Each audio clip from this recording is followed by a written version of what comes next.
I quit teaching 6 months ago. Not because I wanted to, but because I had to. I used to be a third-grade teacher at Newton Elementary. I loved my job, loved my students, loved watching their faces light up when they finally understood something they'd been struggling with. But love doesn't pay the bills when you're a single father. So now I deliver food.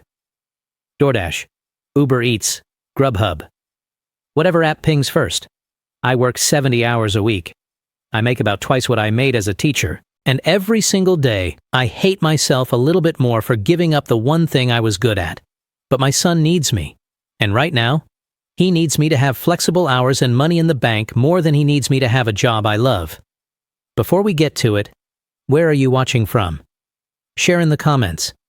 And if you want more compelling stories about love, loss, and impossible choices, hit that subscribe button and notification bell so you never miss our next story. It's been 6 months since Caroline died. 6 months since I became a single father. 6 months since I lost the love of my life in a car accident that never should have happened. Today would have been her 30th birthday. So I'm taking Cody to see her. Cody is 4 years old.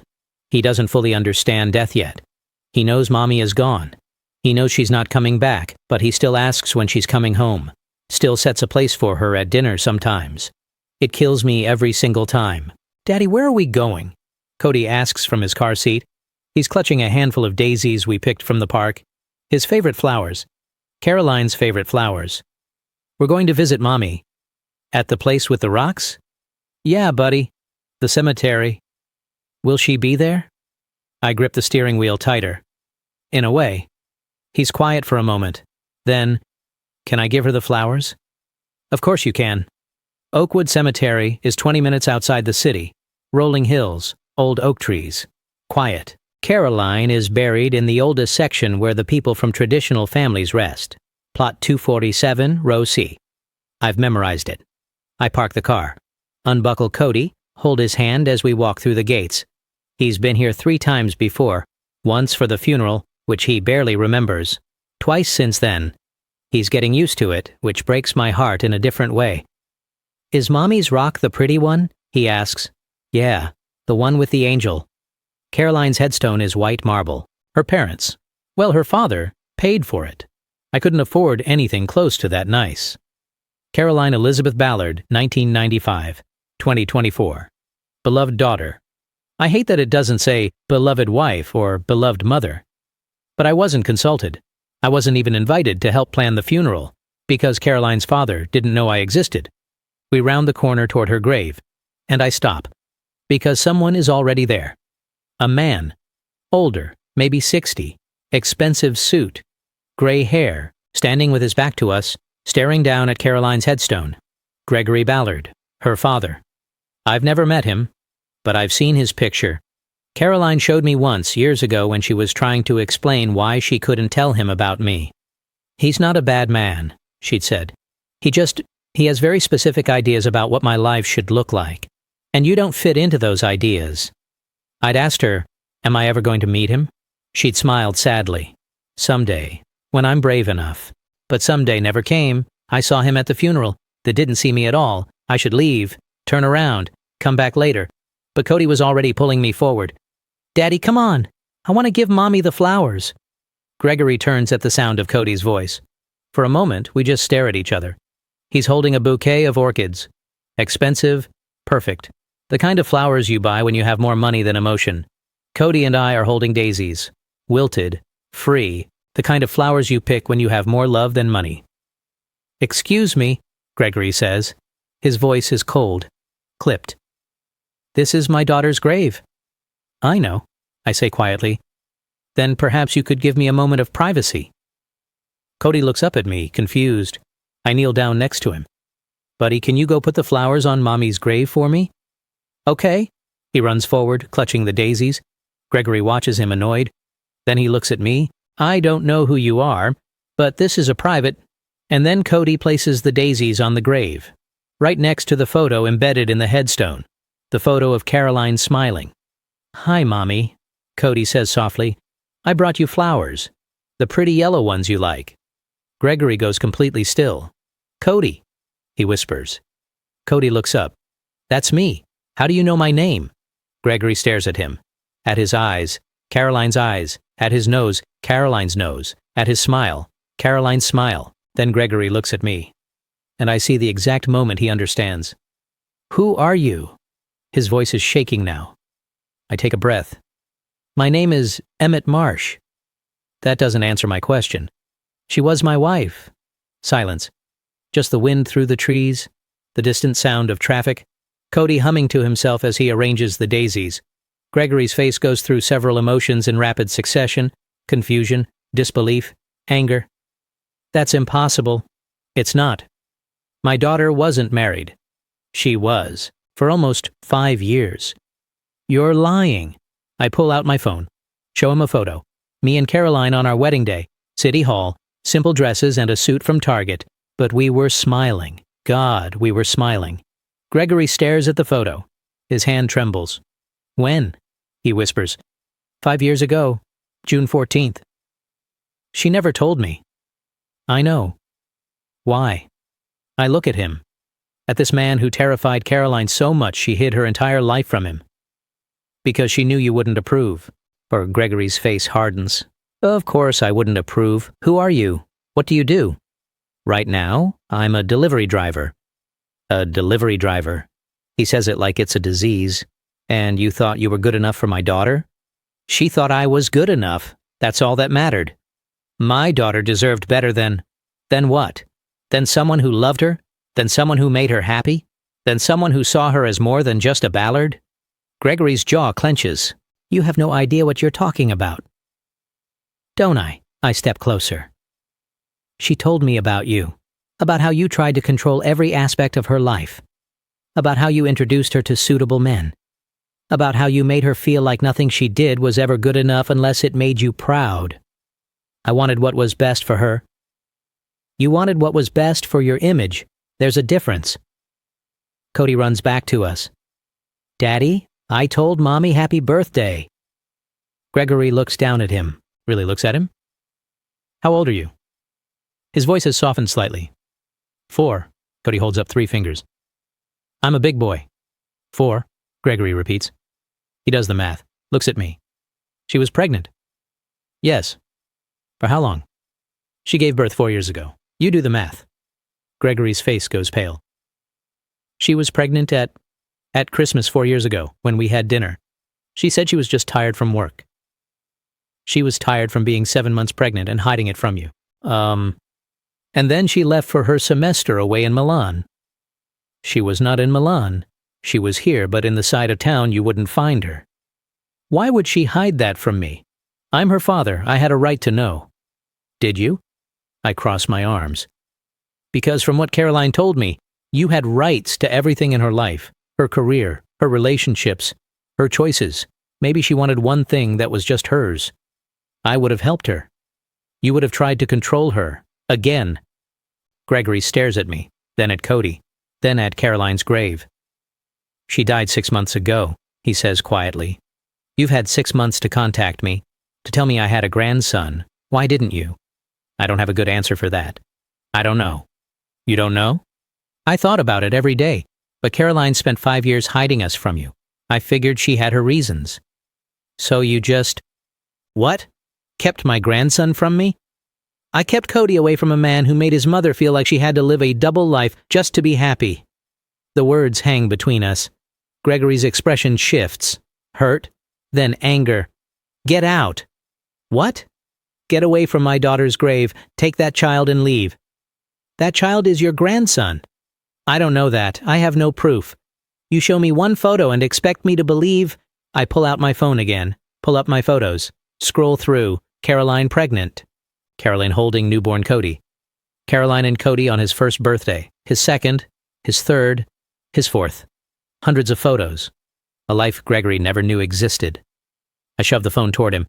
"There's your proof. 5 years of proof. A marriage, a child, a life. A life she was terrified to share with you because she knew. She knew you'd react exactly like this." Gregory looks at the photos. His hands are shaking. And then I see it. Tears streaming down his face.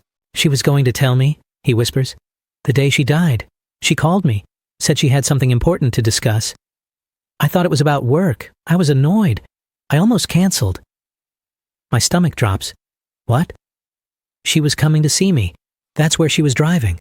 To my house. He looks up at me. She died 10 minutes from my house. I couldn't breathe. Caroline was going to tell him. After 5 years of hiding, she'd finally worked up the courage.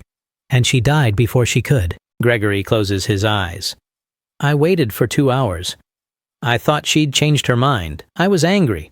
I actually called her phone, left a voicemail saying she was being disrespectful. She never got it. I know. His voice breaks. The police called me at 8 p.m., said there'd been an accident. By the time I got to the hospital, she was already gone. We stand there. Two men who both loved Caroline. Both failed her in different ways. Finally, Gregory speaks. I need proof, legal proof. Birth certificate, marriage certificate. I have them. Bring them to my office, tomorrow, 2 p.m. He pulls out a business card, hands it to me, I take it. And then what? And then we'll see. He walks away without another word. Doesn't look back, doesn't say goodbye to Cody. Cody tugs on my hand. Daddy, who was that man? I kneel down. Look into his eyes, Caroline's eyes. That was your grandfather. I have a grandfather. Yeah, buddy, you do. Me? Is he nice? I don't know how to answer that. I don't know yet. That night, after I put Cody to bed, I sit in the living room, staring at the business card. Gregory Ballard, CEO, Ballard Enterprises. I considered throwing it away. Gregory made it clear he doesn't want us in his life. But then I thought about Cody. He deserved to know his grandfather, deserved to have more family than just me. And maybe, just maybe, Gregory deserved a second chance at knowing his grandson. The next day, I took the afternoon off, set my delivery app as unavailable, lost out on $80 in earnings I desperately needed. But this was more important. I dropped Cody at daycare, drove downtown, parked in a garage that cost $25 for 2 hours. Ballard Enterprises is in one of those glass skyscrapers that make you feel small just looking at it. I walked in wearing my nicest clothes, khakis and a button-down I bought for Caroline's funeral. I looked ridiculous next to everyone in suits. The receptionist looked at me like I was lost. Can I help you? I have a meeting with Gregory Ballard, 2 p.m. She looked skeptical. Name? Emmett Marsh, she typed. Her eyebrows raised. Oh, yes, he's expecting you, 40th floor. The elevator ride felt like it taked an hour. When the doors opened, I was greeted by another receptionist, older, stern. Mr. Marsh? Yes. Mr. Ballard is waiting. This way. She led me down a hall, past offices with glass walls, past conference rooms, past people who all look like they belong here. I didn't belong here. She opened the door. Mr. Marsh, sir. Gregory was sitting behind a massive desk, floor-to-ceiling windows behind him, view of the entire city. Emmett, sit. I sat. He gestured to a manila folder on his desk. Birth certificate, marriage certificate, any other documentation you can provide. I pulled out the folder I brought, handed it over. He opened it, read silently. Marriage certificate. City Hall, 5 years ago. Caroline Elizabeth Ballard and Emmett James Marsh. Birth certificate. Cody Alexander Marsh. Mother, Caroline Ballard. Father, Emmett Marsh. Photos. Dozens of them. Gregory studied each one carefully. His expression never changed. Finally, he looked up. This doesn't make sense. What doesn't? Why she hid you? I've spent 24 hours trying to understand. Was I really that terrible? I didn't answer. I gave her everything, he continued. The best schools, the best opportunities, a job at my company, a penthouse apartment, everything a father could give a daughter. Except the freedom to make her own choices. That's not fair. Isn't it? I leaned forward. She told me about Mario. Gregory's face tightened. Mario was a good match. Mario was a hedge fund manager you handpicked. Caroline went on 3 dates with him because you insisted. She hated every minute. She never told me that. Because you never asked. You just assumed that because he had money and connections, he was right for her. And you think you were right for her. A delivery guy? I'm actually a teacher. You couldn't even manage that? The words hit like a punch. No, I said quietly. Because after Caroline died, I needed flexible hours to take care of our son. Teaching is 8 to 4, 5 days a week. If Cody gets sick, I can't just leave. If he needs me, I have to be there. Delivery driving lets me do that. Huh. Gregory was quiet for a moment. You gave up teaching to raise him alone. Yes. Why didn't you hire help? A nanny? With what money? I laughed bitterly. I make about $60,000 a year now if I work 70-hour weeks. Daycare costs $1,400 a month. Rent is $1,800. Food, utilities, Cody's clothes because he grows out of everything every 3 months. There's nothing left for a nanny. So you work yourself to death. I do what I have to do. Gregory leaned back in his chair, studying me. My daughter loved you. It's not a question, just a statement. Yes? Enough to hide her entire life from me. She wasn't hiding her life, she was protecting it. From me? Yes. He closed his eyes. I've spent 30 years building this company, building wealth, building a legacy. And my daughter was so terrified of me that she married a stranger in secret and had a child I knew nothing about. She wasn't terrified of you. She was terrified of disappointing you. What's the difference? One is about fear. The other is about love. Gregory opened his eyes. I want to meet him, properly. Cody. Why? Because he's my grandson, and I've already missed 4 years. I don't want to miss any more. And if I say no, then I'll respect that, but I'm asking, please. It's the please that gets me. Okay, I said, but on my terms, at my apartment, where he's comfortable. When? Saturday, 2 p.m., and Gregory. If you say anything that makes him feel like he's not good enough, we're done. Understood? Understood. Saturday came too fast. I cleaned the apartment. Cody didn't understand why I was nervous. Is Grandpa coming? He asked. Yes. Is he nice now? I hope so, buddy. At exactly 2 p.m. there was a knock. I opened the door. Gregory stand there, no suit this time, just slacks and a sweater. He looked smaller somehow, more human. He was holding a gift bag. Hi, he said. Come in. He stepped inside, looked around. I could see him taking in the worn furniture, the small TV, the toys scattered everywhere. Cody, I called, come here for a minute. Cody ran out of his room, stopped when he sees Gregory. Hi, Cody said shyly. Hi, Cody. Gregory knelt down. I'm your grandfather. You can call me. Well, whatever you'd like. Grandpa. Gregory's eyed water. Grandpa's perfect. Cody looked at the gift bag. Is that for me? It is. Would you like to open it? Yes, please. Gregory handed him the bag. It was a stuffed elephant. Soft, gray. The kind that costs way too much. Wow. Cody hugged it. Thank you, Grandpa. You're welcome. Cody ran back to his room to show his other toys the elephant. Gregory looked at me. He looks just like her. I know. I've missed so much. Yes, you have. We standed there awkwardly. Can I ask you something? Gregory says. Sure. You said Caroline was scared of my judgment. Was it really that bad? Was I really that controlling? I thought about how to answer. About Caroline crying the night she told me she couldn't invite her father to our wedding. About how she flinched every time he called, afraid he'd somehow figure out her secret. Yes, I said honestly. You were. Gregory sat down on the couch, put his head in his hands. I thought I was protecting her, guiding her, making sure she didn't make mistakes. You were suffocating her. I know that now. He looked up. Can I tell you something? Okay.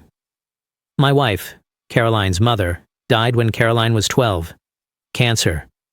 I promised myself I'd take care of Caroline. Make sure she had everything. Make sure she never struggled the way we did when I was building the company. So you tried to control everything. I tried to make sure she never got hurt, never made bad choices, never ended up with someone who couldn't provide for her. He paused. Someone like you.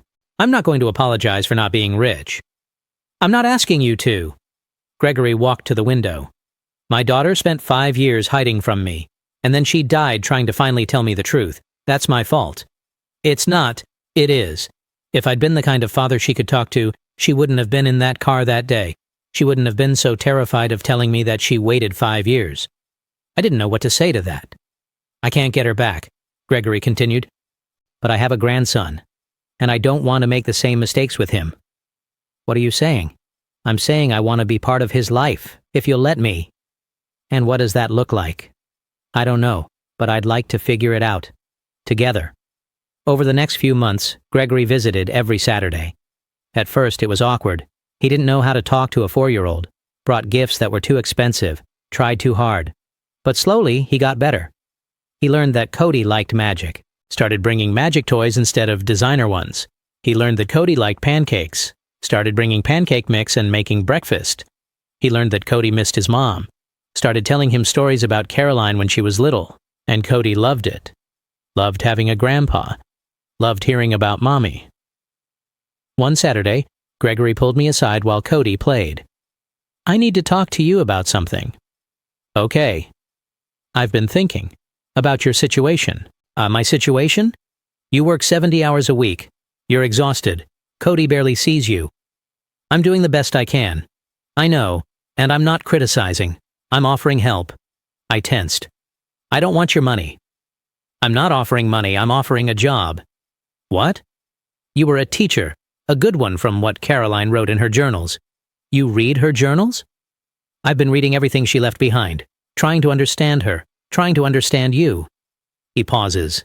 She wrote about you constantly, about how much your students loved you, about how you'd stay late to help kids who were struggling, about how you'd spend your own money on supplies because the school didn't have enough. I looked away. That was a long time ago. It was only 6 months ago. Gregory pulled out a folder. I sit on the board of Newton Elementary, where you used to teach. I know. There's an opening, 4th grade. It's yours if you want it. I stared at him. You can't just... I can't guarantee you the job, but I can make sure your application gets serious consideration. The principal remembers you, speaks highly of you. Why would you do this? Because my daughter loved you. Because you gave up something you loved to take care of her son. Because Cody deserves to have a father who's not working himself to death. He paused. And because I need to start making things right. I applied for the job and got it. I went back in August, 4th grade. Room 204. The same room I taught in before. The same room where I met Caroline 6 years ago when she volunteered to read to my class. It's December now, 5 months since I started teaching again. Cody is in kindergarten at the same school. We come together every morning. My students are amazing. I'd forgotten how much I loved this, how much it filled me. Gregory visits every weekend. Takes Cody to the park, to museums, to movies. Last week he asked, "Can Cody spend Christmas with me?" What? I have a big house, empty. I'd like to fill it. With family, with you and Cody. If you'll come. I thought about saying no, about keeping that boundary. But then I thought about Caroline, about how much she wanted this. A family. Together. Okay, I said. We'll come. On Christmas morning, Cody runs into my room at 6 a.m. Daddy, Santa came, and we're going to Grandpa's house. I know, buddy. We drive to Gregory's mansion. It's the first time I've been there. It's massive, intimidating. But when Gregory opens the door, he's smiling. Merry Christmas. Merry Christmas. Cody runs inside, marveling at the Christmas tree that's 12 feet tall. Gregory and I stand in the doorway. Thank you, he says quietly. For what? For giving me a second chance, for letting me know my grandson, for not giving up on me even when I deserved it. Caroline would have wanted this. She loved you. I know, and I failed her. But you're not failing, Cody. He looks at me. Thank you for letting me try. We spend Christmas Day together, the three of us. Cody opens presents, plays with toys, eats too much candy. Gregory and I drink coffee, talk, really talk, about Caroline, about regrets, about second chances, about my own history and lack of close family. And for the first time since she died, I feel like maybe, just maybe, we're going to be okay. That night, after Cody falls asleep in one of Gregory's guest rooms, Gregory and I stand on the back deck. Looking at the stars, we stand in silence, and I think about Caroline, about the cemetery, about the stranger who turned out to be family, about how loss can break you. But sometimes, if you're lucky, it can also put you back together, just in a different shape than before. Have you ever found family in the most unexpected places? Share your thoughts in the comments below. If this story about loss, redemption, and second chances moved you, please hit that like button and subscribe for more compelling stories about family, forgiveness, and finding your way home. Don't forget to click the notification bell so you never miss our next story. Thanks for watching, and we see you in the next one.